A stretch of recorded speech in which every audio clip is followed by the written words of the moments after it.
Everyone, स्वागत है आप सभी का मयूर मोगरे यूट्यूब चैनल में। मेरा नाम दीक्षा नेगी है। मैं ऑनलाइन एजुकेटर, यूट्यूबर और कंटेंट राइटर हूं। मैंने बीए इकोनॉमिक्स ऑनर्स और मास्टर्स इन पॉलिटिकल साइंस किया है। मैंने उत्तराखंड पीसीएस का मेंस भी लिखा हुआ है। वीडियो की शुरुआत करने से पहले मैं आपको बताना चाहती हूँ हमारी एमएम एकेडमी ऐप के बारे में। इस ऐप में आपको यूपीएससी से रिलेटेड और अदर गवर्नमेंट कंपैरेटिव एग्जाम से रिलेटेड काफ़ी सारे कोर्सेज देखने को मिलेंगे। मॉडर्न हिस्ट्री का कंप्लीट कोर्स अवेलेबल है, ज्योग्राफी का कोर्स, एंशियंट हिस्ट्री का कोर्स भी अवेलेबल है। आपने तो सर पूरा गेम ही बदल दिया। सर गॉड गिफ्टेड है, ऐसे लग रहा है मिल गया है। मॉडर्न हिस्ट्री ऐसा था, मेरे को मैंने स्पेक्ट्रम पढ़ने की कोशिश की थी, बट व्हाट हैपेंस कि उसमें इतना टेक्स्ट है ना, आपको कम से कम 15-20 बार पढ़ना पड़ता है, तब जाके दिमाग में कुछ क्रोनोलॉजी समझ आती है, कुछ बैठता है। तो जब आपकी एक वीडियो देखी तो मेरे को बहुत अच्छा लगा। जो कि मतलब इतने कम प्राइस में तो मतलब कि बैंक एसएससी का भी कोचिंग अवेलेबल नहीं होता। I am from a commerce background, तो ये कोस्ट वाला फैक्टर हमेशा से माइंड में रहता है। तो मतलब कि I am totally satisfied with it. मतलब कि अफोर्डेबल भी है और क्वालिटी बहुत हाई है। A good teacher is like a candle who burns itself in order to light up the others. So you are like a candle for thousands of us. Sir, your style of teaching is simply incredible. The quality is also incredible. जब मैंने coaching join की थी, शायद आपको बताया था मैंने, तो मैंने करते करते छोड़ दी थी, क्योंकि आपकी मैंने वीडियोस देखी वगैरह तो मुझे अच्छा लगा। जो करा है क्योंकि किसी ने भी स्पेस और उससे शुरू नहीं किया, सीधा उन्होंने जियोमॉर्फोलॉजी, हाँ जी ओशन में घुस जाओ, हाँ जी स्टोन में घुस जाओ। मैं कहा ये क्या कर रहे हैं, आपने तो सर पूरा गेम ही बदल दिया। और दूसरी बात, सबसे बड़ी बात, अच्छी बात आपकी ये है कि जैसे हम कोई पेपर वगैरह देखने जाते थे या कोचिंग सेंटर में जाते थे, वो कुछ पढ़ाते थे तो वो कहते थे कि आप पहले एनसीईआरटी पढ़ो वगैरह पढ़ो। आपका जो सीधा स्टेट ऑफ एटीट्यूड है ना सर, कि जी मेरी वीडियो देख लो, आपका काम बन गया। बस वो चीज़ मुझे इतनी पसंद है ना। और आप जो सबसे अच्छी बात आप बता देते ना कि ये तो सिर्फ ऐसे ही पढ़ लो, ये इसका कोई मतलब नहीं है, इसको सिर्फ एक बार को लो समझ लो, तो वो चीज़ सबसे अच्छी है। नहीं तो ऐसा कोई टीचर में दम नहीं है बोलने का कि इसको मत पढ़ के जाना, इसके कोई चांसेस नहीं है। सर वीडियोस बहुत अच्छे लग रहे हैं। लव यू सर, आप कंटिन्यू एकदम एनर्जी की तरह एकदम फोकसिंग मतलब बोलते हैं ना, कॉम्प्रिहेंसिव मैनर में जिस हिसाब से पॉलिटी का पढ़ा रहे हैं, लग रहा है पॉलिटी के मास्टर मतलब बहुत अच्छे पकड़ हो जाएंगे।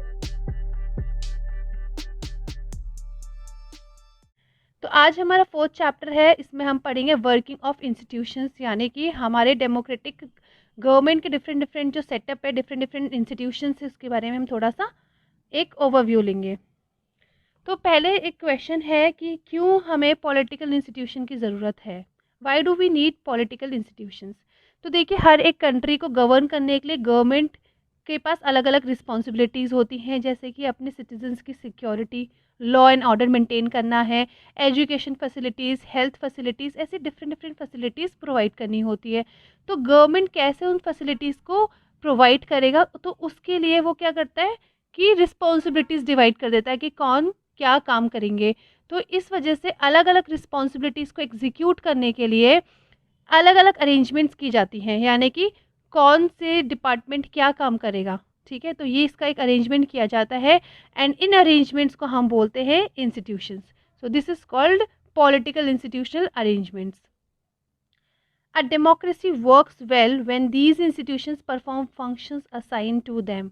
तो एक डेमोक्रेसी तभी अच्छे से वर्क कर सकती है जब हर एक इंस्टीट्यूशन अपने दिए गए निर्धारित काम को अच्छे से निभाता है, अच्छे से एग्जीक्यूट करता है। हर एक कंट्री का जो कॉन्स्टिट्यूशन होता है उसमें basic rules and regulations, written set of rules होते हैं, ये हमने ऑलरेडी पढ़ा था। तो वैसे अगर हम देखें तो जैसे हमारे इंडिया का अगर हम इंस्टीट्यूशन की बात करें, कॉन्स्टिट्यूशन की बात करें, तो हमारे यहाँ पे देखिए जो इम्पोर्टेंट पॉलिसी डिसीजंस लेते हैं वो कौन सा इंस्टीट्यूशन लेता है, वो लेता है प्राइम मिनिस्टर एंड कैबिनेट मिलके इम्पोर्टेंट डिसीजंस लेते हैं। वैसे ही एक अरेंजमेंट है सिविल सर्वेंट्स। सिविल सर्वेंट्स जो होते हैं वो जो मिनिस्ट्रीज़ होती हैं उनकी जो भी स्कीम्स होती है उसको ग्राउंड लेवल पे इम्प्लीमेंट कौन करते हैं, सिविल सर्वेंट्स करते हैं। देन एक और हमारे इंस्टीट्यूशनल अरेंजमेंट है, that is supreme court. Supreme court क्या करते हैं, डिस्प्यूट्स जो भी होते हैं सिटीजन्स के या गवर्नमेंट के, गवर्नमेंट या सिटीजन्स के बीच में कोई भी डिस्प्यूट्स हैं उनको सॉल्व करता है। नाउ यू कैन इमेजिन, अगर हमारे सारे इंस्टीट्यूशनल अरेंजमेंट्स नहीं होंगे तो फिर कौन क्या काम डिसाइड करेगा, कौन कैसे एग्जीक्यूट करेगा, ये सारा क्या होगा, एक कन्फ्यूजन क्रिएट हो जाएगा। तो इसीलिए एक नेसेसरी अरेंजमेंट है ये इंस्टीट्यूशंस होना, and this is how we are able to solve these problems. Institutions make it difficult to have a good decisions very quickly. Now what does it mean? तो देखिए क्या होता है, जो इंस्टीट्यूशंस होते हैं वो सोच समझ के किसी भी डिसीजंस को एग्जीक्यूट करते हैं। तो इससे क्या होता है, इससे हम हमेशा कोई रैश डिसीजन लेने से बच जाते हैं, क्योंकि अगर हम जल्दबाजी में कोई डिसीजन लेंगे तो वो मोस्ट ऑफ द टाइम्स हमारा गलत हो सकता है। तो ऐसे इंस्टीट्यूशन अरेंजमेंट्स होते हैं, इसमें हायरार्की होती है, अलग अलग लेयर्स होती हैं, हर कोई अपने लेवल पे डिसीजंस को एनालाइज करता है एंड फाइनली डिसीजन एक लिया जाता है। इस वजह से मोस्ट ऑफ द टाइम्स जो वो डिसीजंस होते हैं वो क्या होते हैं, they are good decisions. And this is the reason, this is the main reason जिसकी वजह से जो भी डेमोक्रेटिक गवर्नमेंट होती है वो इंस्टीट्यूशनल सेटअप को काफ़ी ज़्यादा क्या करती है, प्रमोट करती है, काफ़ी ज़्यादा इंसिस्ट करती है। अगर हम पार्लियामेंट की बात करें तो हम पार्लियामेंट ऑफ इंडिया की लेटर ऑन बात करेंगे, बट बेसिकली पार्लियामेंट के बारे में एक ओवरव्यू लेते हैं। हर एक डेमोक्रेसी में, हर एक कंट्री में जहाँ पे डेमोक्रेसी है वहाँ पे आपको एक असेंबली देखने को मिलेगी। ये असेंबली क्या है, ये असेंबली में रिप्रेजेंटेटिव्स होते हैं। कौन रिप्रेजेंटेटिव्स? ऐसे रिप्रेजेंटेटिव जिनको लोगों ने चुनाव किया है और जो रिप्रेजेंटेटिव्स लोगों के बिहाफ में काम करते हैं, उनकी सुप्रीम पॉलिटिकल अथॉरिटी होती है on behalf of the people. तो ये सारे रिप्रेजेंटेटिव्स एक असेंबली में बैठते हैं, उस असेंबली को हम पार्लियामेंट बोलते हैं। एंड अगर हम नेशनल लेवल में बोले तो उसको पार्लियामेंट बोलते हैं। स्टेट लेजिस्लेचर में अगर हम बात करें, स्टेट लेवल पे बात करें इंडिया में, तो उसको हम लेजिस्लेटिव असेंबली बोलते हैं। ठीक है, अब देखिए ये जो पार्लियामेंट है, लेजिस्लेटिव असेंबली है, ये तो हमने इंडियन कंटेक्स्ट में बोला। ऐसे ही हर एक अलग अलग कंट्री हमें, हर एक अलग डेमोक्रेटिक कंट्री में अलग अलग नाम दिए जा सकते हैं, बट ऐसा सेटअप आपको हर एक डेमोक्रेटिक कंट्री में देखने को मिलेगा। सॉरी। अब देखिए जो ये पार्लियामेंट होता है ये क्या करता है, it exercises political authority on behalf of the people. लोगों के बिहाफ में जो असेंबली होती है वो इम्पॉर्टेंट डिसीजंस को डिसाइड करती है एंड फिर उस पर काम करती है। सबसे पहले अगर हम बात करें तो पार्लियामेंट क्या है, it is a final authority. Final authority in what sense? Making laws. लोगों के बिहाफ में लॉज बनाने की जो फाइनल अथॉरिटी होती है वो कौन होती है? पार्लियामेंट होती है।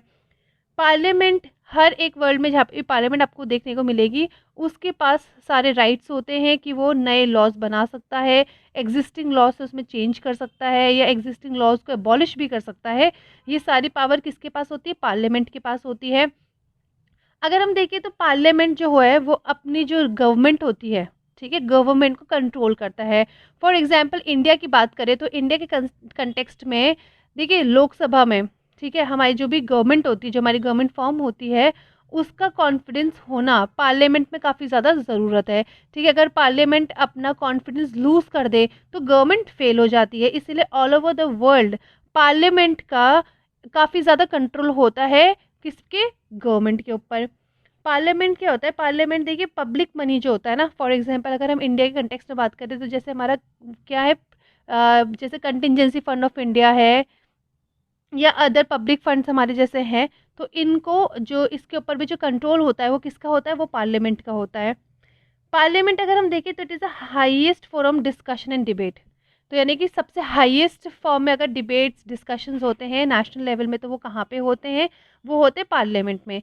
किसी भी इंपॉर्टेंट पब्लिक मैटर में या कोई भी पॉलिसी मैटर में डिस्कशंस कहाँ पे किए जाते हैं? पार्लियामेंट में। Parliament it is a platform for debates, for discussions on important policy matters and finally फिर उस पर क्या बनाए जाते हैं? लॉज एंड पॉलिसीज़ फॉर्म की जाती हैं। अगर हम बात करें तो देखिए दो टाइप के हाउसेस होते हैं पार्लियामेंट में, क्योंकि देखिए पार्लियामेंट क्या है, parliament important central role play करता है।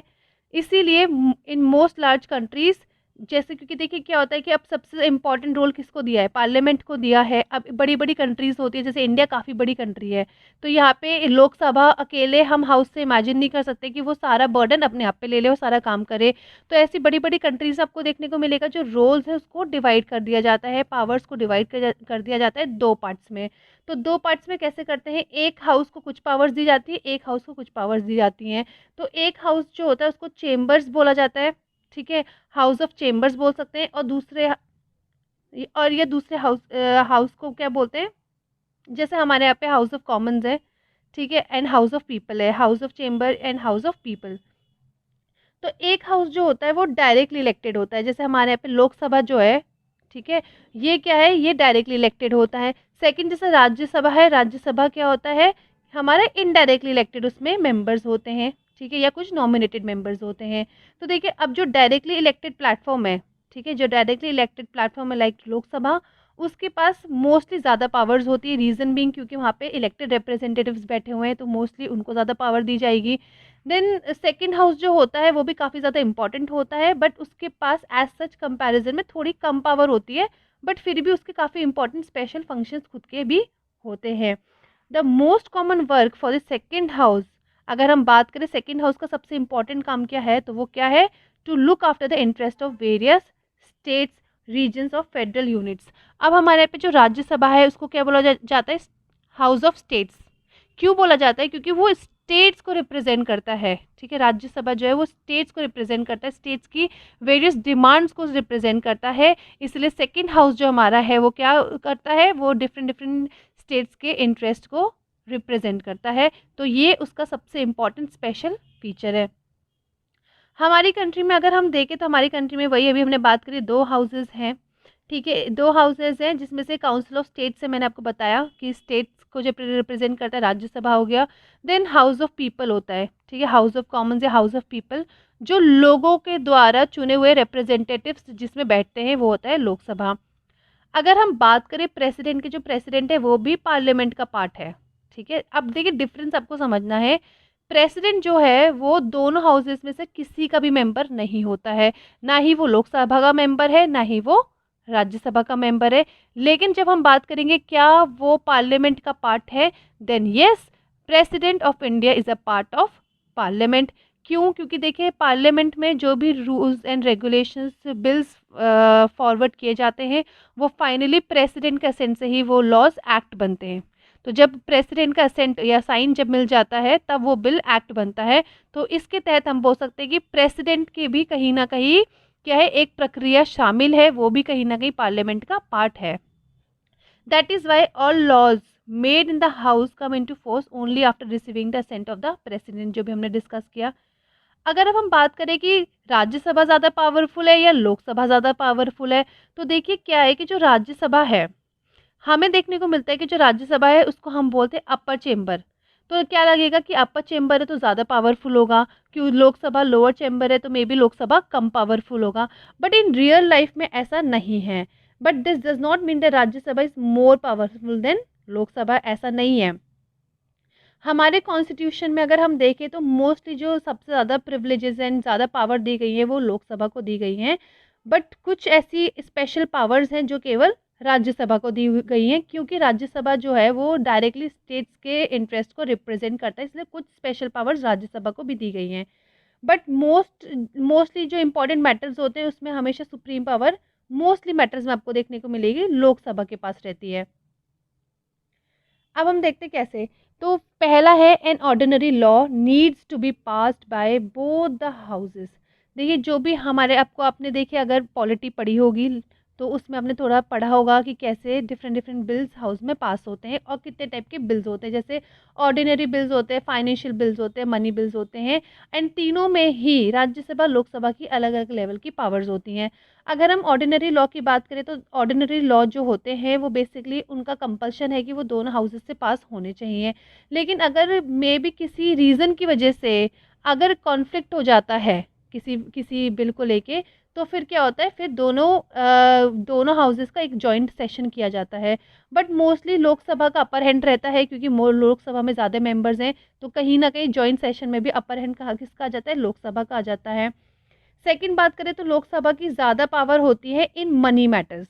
कैसे, देखिए अगर हम बात करें जो मनी बिल होता है, मनी बिल लोकसभा में सबसे पहले उसकी शुरुआत करी जाती है, उसका प्रेजेंटेशन लोकसभा में किया जाता है और उसके बाद उसको राज्यसभा के लिए भेजा जाता है। लेकिन राज्यसभा की ऐसा जिसमें कोई पावर नहीं है, राज्यसभा की रिकमेंडेशन राज्यसभा दे सकता है, ठीक है, और वो लोकसभा पे डिपेंड करता है कि लोकसभा उन रिकमेंडेशन को एक्सेप्ट करना चाहता है या नहीं करना चाहता है। अगर राज्यसभा 14 दिन से ज़्यादा डिले कर दे आंसर करने में, तो माना जाता है कि वो जो बिल है वो पास हो गया है। यानी कि मैक्सिमम 14 दिन तक ही राज्यसभा मनी बिल को डिले कर सकता है। 14 डेज के बाद भी अगर वो कोई रिप्लाई नहीं करता है मनी बिल पे, तो मनी बिल को पास्ड मान लिया जाएगा। तो यहाँ पे भी आप देख सकते हैं लोकसभा का अपर हैंड है। थर्ड अगर पॉइंट हम देखें तो most importantly Lok Sabha control the council of ministers. आपको पता होगा नो कॉन्फिडेंस मोशन होता है। नो कॉन्फिडेंस मोशन में बेसिकली क्या होता है, जो हमारी मिनिस्ट्री होती है उस पे जो लोकसभा के मेंबर्स हैं वो अपना कॉन्फिडेंस रद्द कर देते हैं, लूज कर देते हैं, बोलते हैं कि अब हमें अपने काउंसिल ऑफ मिनिस्टर्स पे ट्रस्ट नहीं है, कॉन्फिडेंस नहीं है। तो जब नो कॉन्फिडेंस मोशन पास होता है तो सारे काउंसिल ऑफ मिनिस्टर्स को क्या करना पड़ता है, रिजाइन करना पड़ता है, गवर्नमेंट फेल हो जाती है। तो बेसिकली नो कॉन्फिडेंस मोशन केवल लोकसभा में पास हो सकता है, ऐसी कोई भी पावर राज्यसभा को नहीं दी गई है। अब देखिए नेक्स्ट टॉपिक है political executive. What do you mean by political executive? आपको ये पता है कि जो गवर्नमेंट है वो अलग अलग लेवल पे काम करता है, ठीक है, ऐसे ही अलग अलग लेवल पे काम करता है, अलग अलग इंस्टीट्यूशनल अरेंजमेंट्स हैं। तो all those functionaries are collectively known as the executive. तो हर वो फंक्शनरीज, हर वो ऑफिशियल्स जो कि गवर्नमेंट के काम को एग्जीक्यूट करता है, ठीक है, उसको लोगों के बिहाफ में उन काम का एग्जीक्यूशन करता है, उन सबको हम बोलते हैं एग्जीक्यूटिव। अब देखिए लोगों के बिहाफ में तो पॉलिटिशियंस भी काम कर रहे हैं, तो वो भी क्या हो गए, वो भी एग्जीक्यूटिव हो गए। लोगों के बिहाफ में तो सिविल सर्वेंट्स भी काम कर रहे हैं, तो वो भी क्या हो गए, एग्जीक्यूटिव हो गए। लेकिन इन दोनों के लिए हम डिफरेंट टर्म्स यूज़ करते हैं। एक होता है पॉलिटिकल एग्जीक्यूटिव, एक होता है परमानेंट एग्जीक्यूटिव। दोनों में डिफरेंस क्या है? देखिए डेमोक्रेटिक कंट्री में दो टाइप की कैटेगरीज आपको देखने को मिलती हैं। एक होती हैं जिनको लोग चुनाव करते हैं कुछ टाइम पीरियड के लिए, जिनको बोला जाता है पॉलिटिकल एग्जीक्यूटिव यानी कि पॉलिटिशियंस, जो पॉलिटिकल लीडर्स होते हैं जो कि मेजर पॉलिसी डिसीजंस लेते हैं। सॉरी। सेकंड कैटेगरी के जो लोग होते हैं वो जैसे आ गए सिविल सर्वेंट्स, ये लॉन्ग टर्म बेसिस में ये होते हैं, ये इनका चुनाव लोग नहीं करते हैं, इसीलिए इनको पॉलिटिकल एग्जीक्यूटिव नहीं बोला जाता है। एंड ये लॉन्ग टर्म के लिए होते हैं, इसलिए इनको परमानेंट एग्जीक्यूटिव बोला जाता है। ऐसे जो पर्सन है ये मोस्टली सिविल सर्विसेज के थ्रू आते हैं, इनको सिविल सर्वेंट्स बोला जाता है।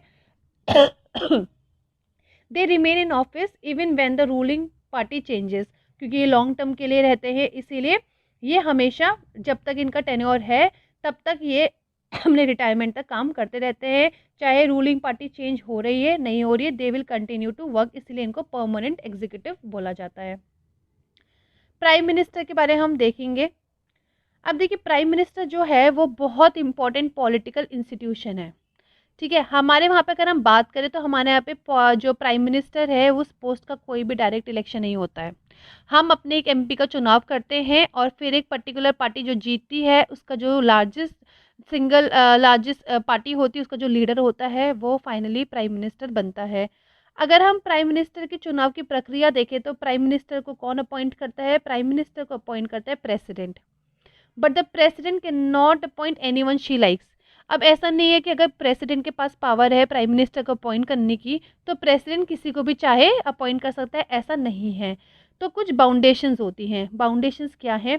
यानी कि जो भी पार्टी जिसके पास मेजॉरिटी वोट आए, यानी कि मेजॉरिटी सीट्स जिस पार्टी के पास आई है, या फिर कुछ पार्टीज मिलकर अपनी कोलिशन फॉर्म करती हैं, इनमें जो उनका लीडर होता है वो लीडर को प्राइम मिनिस्टर का अपॉइंटमेंट किया जाता है थ्रू प्रेसिडेंट। अगर इन केस सपोज कोई भी सिंगल पार्टी के पास मेजॉरिटी सीट्स नहीं होती हैं और अलायंस बनाने के बाद, यानी कि 2-3 पार्टी मिलने के बाद भी अगर वो मेजॉरिटी में नहीं आ रहे हैं, तब क्या होता है, तब प्रेसिडेंट उस लीडर को अपॉइंट करता है एज अ प्राइम मिनिस्टर जिसके पास मेजॉरिटी सपोर्ट होता है, या वो in near future majority support ला सकता है। उसको प्रेसिडेंट अपने अकॉर्डिंग, अपने विश के अकॉर्डिंग किसी को भी नॉमिनेट या किसी को भी अपॉइंट कर सकता है as a prime minister. Prime minister की अगर हम टेन्योर की बात करें तो प्राइम मिनिस्टर का कोई भी फिक्स टेन्योर नहीं है। Prime minister as a MP उसका 5 ईयर्स का टेन्योर है, बट प्राइम मिनिस्टर अगर हम पोस्ट देखें तो उसका कोई टेन्योर नहीं है। प्राइम मिनिस्टर तब तक पावर में रहता है जब तक वो मेजॉरिटी पार्टी या कोलिशन पार्टी का लीडर रहता है, तब तक वो एज ए प्राइम मिनिस्टर रहेगा। हम देखें कि देखिए प्राइम मिनिस्टर को अपॉइंट करने के बाद प्रेसिडेंट जो होता है वो प्राइम मिनिस्टर के कहने पे, उनके रिकमेंडेशन पे अदर मिनिस्टर्स को अपॉइंट करते हैं, ठीक है। अब देखिए क्या है कि जो प्राइम मिनिस्टर है वो कोई भी मिनिस्टर्स को अपने अकॉर्डिंग चूज़ कर सकता है, अपने विल के अकॉर्डिंग चूज़ कर सकता है। Sometimes a person who is not a member of parliament can also become a minister. तो आपके मन में एक क्वेश्चन आता होगा, तो क्या कोई मेंबर जो कोई भी हाउस का मेंबर नहीं है, क्या उसको भी मिनिस्टर बनाया जा सकता है? डेफिनेटली। अगर प्राइम मिनिस्टर रिकमेंड करे ऐसे किसी लीडर का नाम जो कि प्रेजेंटली ना ही लोकसभा का मेंबर है ना ही राज्यसभा का मेंबर है, उसको भी मिनिस्टर की पोस्ट दी जा सकती है। लेकिन 6 महीने के अंतर्गत, 6 महीने के with in the period of 6 months, उसको, उस लीडर को कोई एक हाउस में अपना सीट लेनी पड़ेगी, अपना अपॉइंटमेंट करना पड़ेगा, अदरवाइज 6 महीने बाद उसकी मिनिस्टर की जो पोस्ट है वो रद्द कर दी जाएगी। काउंसिल ऑफ मिनिस्टर्स, अब देखिए ये जो मिनिस्टर्स होते हैं इनके लिए एक ऑफिशियल टर्म है, वो है council of ministers. Council of ministers basically different different rank holders होते हैं, इनके अलग अलग पोर्टफोलियोज होते हैं, एंड टोटल मिला के अप्रॉक्सीमेटली 60 से 80 के अराउंड जो होते हैं टोटल काउंसिल ऑफ मिनिस्टर्स होते हैं। कैबिनेट मिनिस्टर्स कौन होते हैं? कैबिनेट मिनिस्टर अगर आप बात करें तो कैबिनेट मिनिस्टर जो है वो major policy decision making ministers होते हैं। ये जो है ये इनर पार्ट है किसका? काउंसिल ऑफ मिनिस्टर्स का। यानी कि अगर 60-65 हमारे काउंसिल ऑफ मिनिस्टर्स हैं तो उसमें से कुछ गिने चुने इंपॉर्टेंट मिनिस्ट्रीज़ के जो मिनिस्टर्स हैं उनसे मिलके हमारी बनती कैबिनेट। तो अराउंड 25 मिनिस्टर से बनता है हमारा cabinet. So cabinet is a inner circle, यानी कि cabinet is a part of council of ministers. Then एक कैटेगरी होती है minister of state. Minister of state को मोस्टली छोटे मोटे जो स्मॉल मिनिस्ट्रीज़ होती है उनका इंडिपेंडेंट चार्ज दिया जाता है, या कभी कभी जो मिनिस्टर ऑफ स्टेट होते हैं वो कैबिनेट मिनिस्टर से भी अटैच होते हैं। फॉर एग्जांपल हम बात करें मिनिस्ट्री ऑफ फाइनेंस, तो मिनिस्ट्री ऑफ फाइनेंस क्या है? फाइनेंस मिनिस्टर एक कैबिनेट पोस्ट है, और वहीं पे आपको स्टेट देखने को मिलेगा minister of state of finance. तो क्या करता है minister of state of finance? वो कैबिनेट मिनिस्टर को असिस्ट करता है। तो एक पोस्ट ये हो गई। अब देखिए क्या होता है कि अगर आप रियल लाइफ में बात करें तो जितने 60 to 80 काउंसिल ऑफ मिनिस्टर्स हैं, क्या ये प्रैक्टिकली पॉसिबल है कि वो हमेशा मिलते रहे, हर एक चीज़ों पर डिस्कशन करें एंड टेक इम्पॉर्टेंट डिसीजंस? नहीं पॉसिबल है। तो इसीलिए उसको कट शॉर्ट करने के लिए कुछ इंपॉर्टेंट मिनिस्ट्रीज़ जो है जिनसे कैबिनेट हमारी फॉर्म होती है वो कैबिनेट मिलती हैं रेगुलर इंटरवल्स में, और वो इम्पॉर्टेंट डिसीजंस फिर लेती है। And that is Y parliamentary democracy is most of the times called cabinet form of government. इस वजह से पार्लियामेंट्री डेमोक्रेसी में कभी कभी पार्लियामेंट्री डेमोक्रेसी को कैबिनेट फॉर्म ऑफ गवर्नमेंट भी बोला जाता है, क्योंकि कैबिनेट गवर्नमेंट काफ़ी ज़्यादा स्ट्रॉन्ग मानी जाती है। मिनिस्टर्स, देखिए मिनिस्टर्स का हो सकता है कि डिफरेंट डिफरेंट व्यू पॉइंट्स हो सकता है। एक मिनिस्टर ज़रूरी नहीं कि दूसरे मिनिस्टर के साथ किसी भी स्कीम को लेके सहमत दिखाए, नहीं हो सकता है। तो लेकिन क्या होता है कि हर एक मिनिस्टर्स पे एक बाउंडेशन होती है। वो क्या बाउंडेशन होती है कि देखिए जो कैबिनेट है वो एज ए टीम वर्क करते हैं, तो वो एज ए टीम है। तो इस वजह से अगर कोई भी मिनिस्टर है वो अपने कैबिनेट के डिसीजन के अगेंस्ट नहीं जा सकता है, भले वो कैबिनेट के डिसीजन से अग्री करे या नहीं करे। अगर वो कैबिनेट के डिसीजन के खिलाफ कुछ ओपिनियन रखता है तो बेटर है कि उसको अपना रेजिग्नेशन देना पड़ेगा, अदरवाइज उसको हटा दिया जाएगा। प्राइम मिनिस्टर की अगर हम पावर्स के बारे में बात करें तो हमारा जो कॉन्स्टिट्यूशन है उसमें एज सच पावर्स के बारे में कुछ बात ज़्यादा करी नहीं गई है। बट अगर हम देखें तो वो हेड होता है किसका? जो प्राइम मिनिस्टर है वो गवर्नमेंट का हेड माना जाता है। तो as a head of the government उसकी कुछ पावर्स होती हैं, जैसे वो कैबिनेट मीटिंग्स जो होती हैं उसको हेड करता है, डिफरेंट डिफरेंट डिपार्टमेंट्स जो है हमारी मिनिस्ट्रीज़ के उसको उनके काम को कोऑर्डिनेट करता है। ठीक है, डिफरेंट डिफरेंट डिपार्टमेंट्स में कोई भी डिसएग्रीमेंट्स होते हैं उसकी फाइनल सॉल्विंग अथॉरिटी कौन होती है? प्राइम मिनिस्टर होती है। डिफरेंट मिनिस्ट्रीज़ का भी सुपरविजन कौन करता है? प्राइम मिनिस्टर करता है। जितने भी इम्पॉर्टेंट मिनिस्टर्स के काम होते हैं वो इसकी प्राइम मिनिस्टर की लीडरशिप के अंतर्गत काम किए जाते हैं। प्राइम मिनिस्टर के पास पावर होती है, वो अलग अलग मिनिस्टर्स को अलग अलग मिनिस्ट्री के पोर्टफोलियो देता है। He also has a power to dismiss ministers, तो वो प्रेसिडेंट को कभी भी रिकमेंड कर सकता है एक पर्टिकुलर मिनिस्टर को हटाने के लिए, उसके पास ये भी पावर होती है। और जब भी प्राइम मिनिस्टर अगर इस्तीफ़ा दे दे, अगर वो क्विट कर दे, तो जितनी भी पूरी मिनिस्ट्री होगी वो क्या होगी? उनको क्विट करना पड़ेगा, वो मिनिस्ट्री फेल हो जाएगी। देखिए प्राइम मिनिस्टर की जो पावर है वो डेमोक्रेसी, पार्लियामेंट्री डेमोक्रेसी में काफ़ी ज़्यादा इंक्रीज़ हो चुकी है। इसीलिए कभी कभी पॉलिटिकल सेंस में हम एक टर्म यूज़ कर सकते हैं, वो टर्म है prime ministerial form of government. क्योंकि पार्लियामेंट्री फॉर्म ऑफ गवर्नमेंट में प्राइम मिनिस्टर की पावर इतनी ज़्यादा बढ़ चुकी है, उसकी इतनी पॉपुलैरिटी हो चुकी है कि कभी कभी पार्लियामेंट्री फॉर्म ऑफ गवर्नमेंट को हम prime minister form of government भी बोलते हैं। इंडिया में भी ऐसा था, बट इंडिया में क्या हुआ, रिसेंटली ट्रेंड पॉलिटिक्स का चेंज हो गया। अगर आप बात करेंगे 90s के बाद का सिस्टम देखते हैं तो हमें कोलिशन पॉलिटिक्स देखने को मिलती है। सॉरी। तो कोलिशन पार्टीज में आप देख सकते हैं कि दो तीन पार्टीज को मिलने के बाद गवर्नमेंट फॉर्म होती है। तो उसमें क्या होता है कि डिफरेंट डिफरेंट पार्टीज है, तो ऑब्वियसली डिफरेंट डिफरेंट लीडर्स के अलग अलग व्यू पॉइंट्स होंगे। तो प्राइम मिनिस्टर अपने अकॉर्डिंग कोई भी डिसीजन नहीं ले सकता है, उसको क्या करना पड़ेगा, हर एक पार्टी को खुश करना पड़ेगा, हर एक पार्टी के व्यू पॉइंट्स को जानने के बाद ही वो कोई डिसीजन ले सकता है, सबसे उसको अपनी बनाने के रखनी पड़ेगी। तो therefore prime minister of a coalition government can not take decision as he likes. तो कहीं ना कहीं कोलिशन गवर्नमेंट आने के बाद पिक्चर में काफ़ी ज़्यादा जो पावर है वो चेंज हो गई है। प्रेसिडेंट की बात करें तो इसमें हम प्रेसिडेंट की पावर के बात करेंगे। अगर हम प्राइम मिनिस्टर को गवर्नमेंट का हेड बोलते हैं तो हम प्रेसिडेंट को स्टेट का हेड बोलते हैं। So head of the state is president and head of the government is prime minister. Mostly देखिए जो एग्जीक्यूटिव पावर है वो तो प्राइम मिनिस्टर के पास ही है, और अगर प्रेसिडेंट के पास जो पावर है वो मोस्टली नॉमिनल पावर्स है, जो पेपर्स में लिखी हुई है, हमारे कॉन्स्टिट्यूशन में लिखी हुई है, एज सच जिसका रियल लाइफ में कोई एग्जीक्यूशन नहीं होता है। अगर इंडिया के प्रेसिडेंट को हम कंपेयर करें तो हम ब्रिटेन के क्वीन से उसको कंपेयर कर सकते हैं, in sense to somewhat like ceremonial type of post. ठीक है, प्रेसिडेंट जो है वो हमारे पॉलिटिकल इंस्टीट्यूशंस का ओवरऑल सुपरविजन करता है and also maintains harmony in order to achieve the objectives of the state.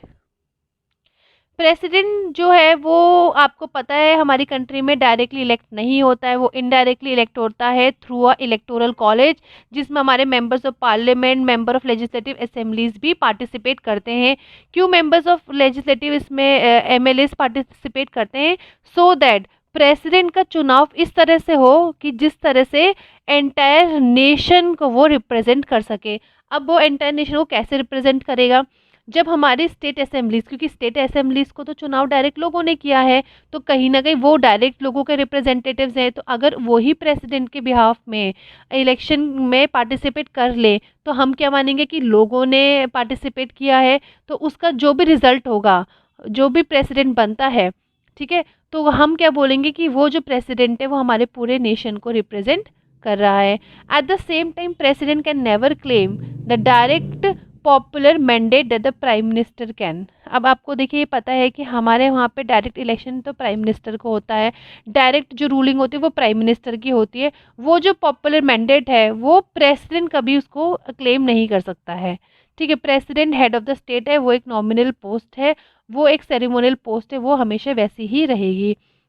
इससे क्या होता है कि उसके पास हमेशा वो क्या रहता है, इट इंश्योर दैट ही और she remains only a nominal executive, not political executive.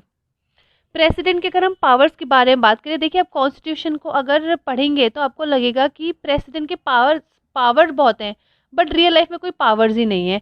ऐसा नहीं है, प्रेसिडेंट के पास भी बहुत सारी पावर्स हैं। जैसे देखिए क्या होता है कि जितने भी इम्पोर्टेंट गवर्नमेंट एक्टिविटीज़ होती है वो किसके नाम पे होती है? In the name of the president. कोई भी मेजर पॉलिसी डिसीजंस लिए जाते हैं वो भी किसके नाम पे लिए जाते हैं? वो भी प्रेसिडेंट के नाम पे लिए जाते हैं। जो प्रेसिडेंट है वो बहुत सारी इंपॉर्टेंट अपॉइंटमेंट्स भी करता है, जैसे क्या करता है, चीफ जस्टिस ऑफ इंडिया को अपॉइंट करता है, सुप्रीम कोर्ट के जजेस, हाई कोर्ट के जजेस को वो नॉमिनेट करता है, state governors, chief election commissioner, ambassador to other countries, इन सब का नॉमिनेशन कौन करता है? प्रेसिडेंट करता है। जितनी भी इंटरनेशनल ट्रीटीज़ एग्रीमेंट्स होती हैं वो भी प्रेसिडेंट के नाम पे ही करी जाती हैं। साथ ही साथ में अगर हम बात करें तो सबसे इम्पोर्टेंट पावर जो है वो है डिफेंस फोर्सेस का सुप्रीम कमांडर किसको माना जाता है? वो भी प्रेसिडेंट को माना जाता है। But we should remember that the president exercises all these powers only on the advice of the council of ministers headed by the prime minister. Prime minister के साथ काउंसिल ऑफ मिनिस्टर्स जो भी recommendations president को देते हैं, president mostly वही powers को, वही चीज़ को वो एग्जीक्यूट करता है।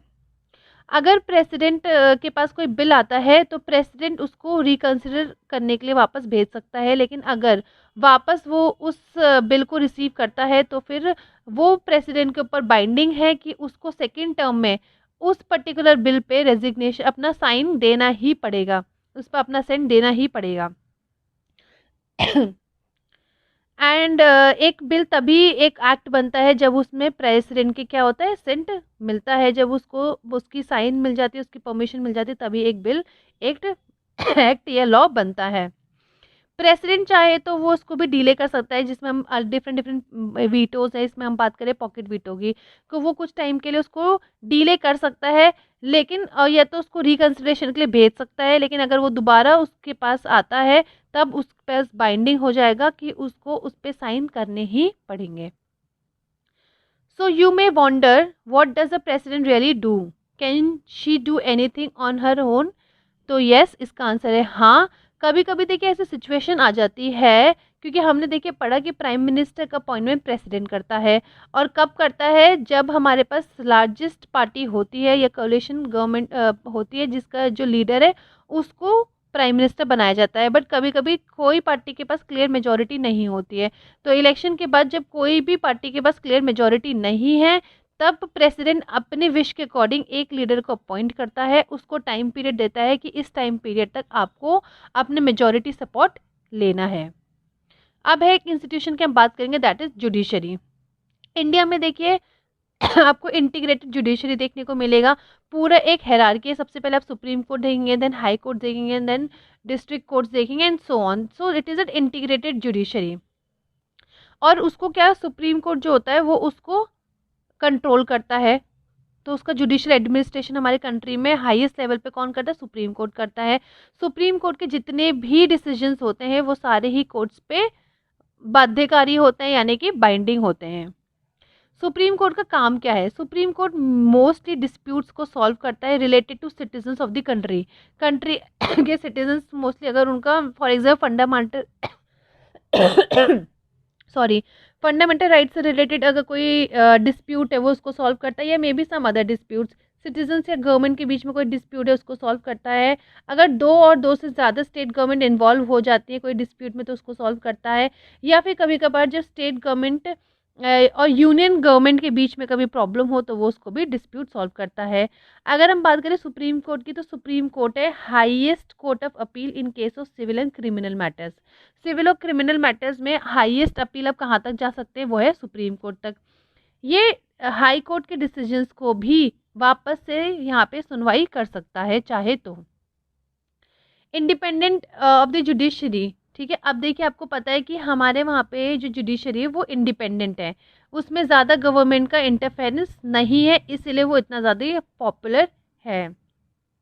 That is why modern democracies have courts that are independent of the legislature and the executive. India has achieve this. तो मोस्टली मॉडर्न डेमोक्रेसीज में आपको देखने को मिलेगा कि जो लेजिस्लेचर और एग्जीक्यूटिव है वो कोर्ट से सेपरेटेड है। These three organs are independent of each other. तो इंडिया में भी ये आपको देखने को मिलेगा। सुप्रीम कोर्ट और हाई कोर्ट के जजेस जो हैं वो प्रेसिडेंट अपॉइंट करता है, लेकिन कैसे करता है, प्राइम मिनिस्टर और काउंसिल ऑफ मिनिस्टर्स की जो रिकमेंडेशंस होती है उनसे कंसल्टेशन करने के बाद, और साथ ही साथ चीफ जस्टिस और सुप्रीम कोर्ट के साथ कंसल्टेशन करने के बाद जो प्रेसिडेंट है वो हाई कोर्ट और सुप्रीम कोर्ट के जजेस को अपॉइंट करता है। अगर हम इन रियलिटी में बात करें कि कैसे प्रैक्टिस होती होगी, तो बेसिकली जो सुप्रीम कोर्ट के सीनियर जजेस होते हैं वो नए जजेस का नाम रिकमेंड करते हैं for supreme court and high court.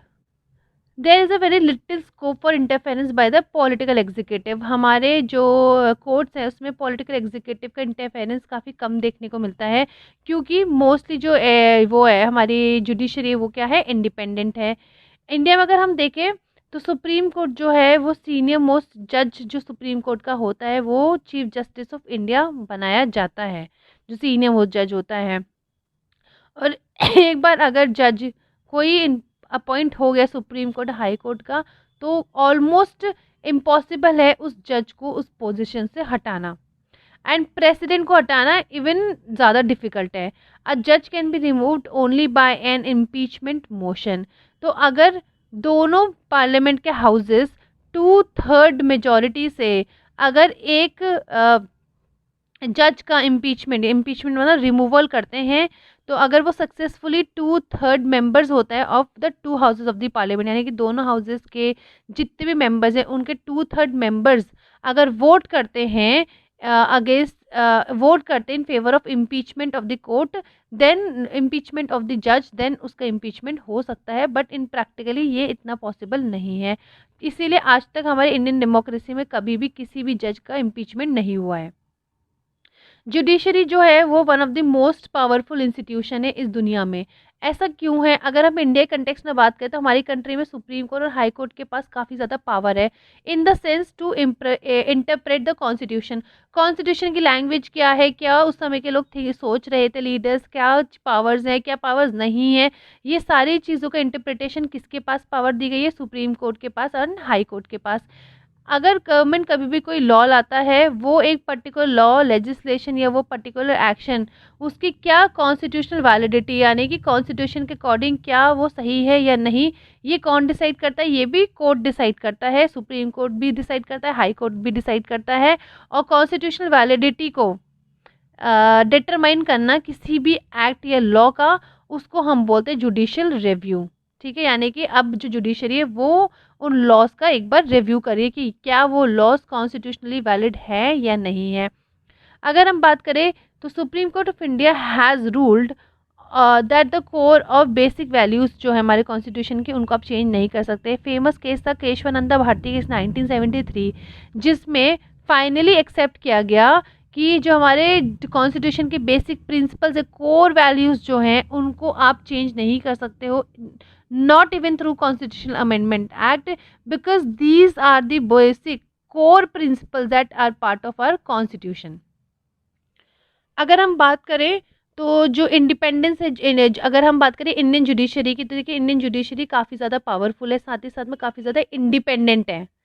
And जो कोर्ट्स हैं वहाँ पे मोस्टली जो गवर्नमेंट है उसकी पावर का ज़्यादा मिसयूज़ नहीं होता है, ज़्यादा गवर्नमेंट का इंटरफेरेंस नहीं होता है। तो अगर कहीं ना कहीं आपको पता है कि आपकी जुडिशरी इंडिपेंडेंट है, it is away from the government power politics and corruption, then आप कह सकते हो कि जो हमारा जुडिशरी है it is checking well on malpractices on part of public officials. ठीक है, मैल प्रैक्टिसेस को भी चेक करा है बहुत अच्छे से, एंड इस वजह से जो लोग हैं उनका अपने जुडिशरी पे काफ़ी ज़्यादा कॉन्फिडेंस रहता है। तो ये जो वीडियो था ये हमारा एंड हो गया है। इस चैप्टर से रिलेटेड कोई भी अगर आपको डाउट है, आप कमेंट बॉक्स में कमेंट करके पूछ सकते हैं। I will try to resolve your doubt as soon as possible. Video अच्छा लगा होगा तो वीडियो को लाइक करिए, हमारे चैनल को सब्सक्राइब करिए। Thank you everyone and all the very best.